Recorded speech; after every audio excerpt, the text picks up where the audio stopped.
છે એના લગ્ન છે અને વિનુ બાપુ આ બધું મેનેજ કરે છે અને અહીંયા 200 થી 60 જેટલા પાગલોની સંખ્યા છે જેનું મેનેજ વિનુ બાપુ કરે છે. આ ગંગડી આશ્રમ છે મેંદડાથી મંદિર રોડ પર આવેલું છે અને આ બહુ સારું કાર્ય કહેવાય. આપણે જો ઘરની અંદર એક પણ પાગલ વ્યક્તિ હોય તો એને આપણે મેનેજ ન કરી શકતા હોય તો અહીં 260 જેટલા પાગલોની સંખ્યા છે છતાં આ બાપુ આવું કાર્ય કરે છે.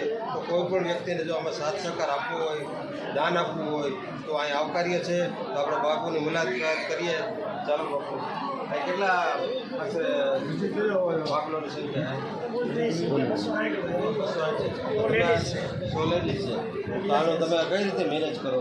મેનેજમેન્ટમાં એવું છે કે અમારું અહીંનું રામામણ વાળો ગંગડી આશ્રમનું એમાં જે ગામડે રમવા જવી એમાંથી અમને જે સમાજ જે કાંઈ સાથ સપોર્ટ આપે છે ગંગડીની અંદર એનાથી આ બધું ચલાય છે. અહીંયા અમરમાના નામની રાહતદારની સર્વ સમાજને કામ આવે એ હોસ્પિટલનું કામ પણ સારું છે. બાંધકામ બહુ જેટલી ગાવું છે અને આ આપણે સમૂહ લગ્ન હોય પહેલો સમૂહ લગ્ન થઈ ગયું છે.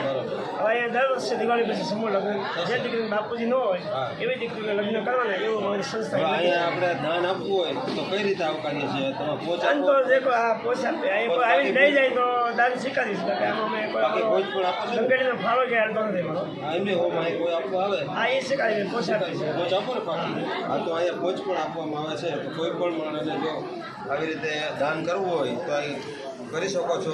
અને આ ખરેખર બહુ લેખે છે. આપણે દેશી ભાષામાં કહીને તો આ લેખે છે, વ્યર્થ નથી. Thank you.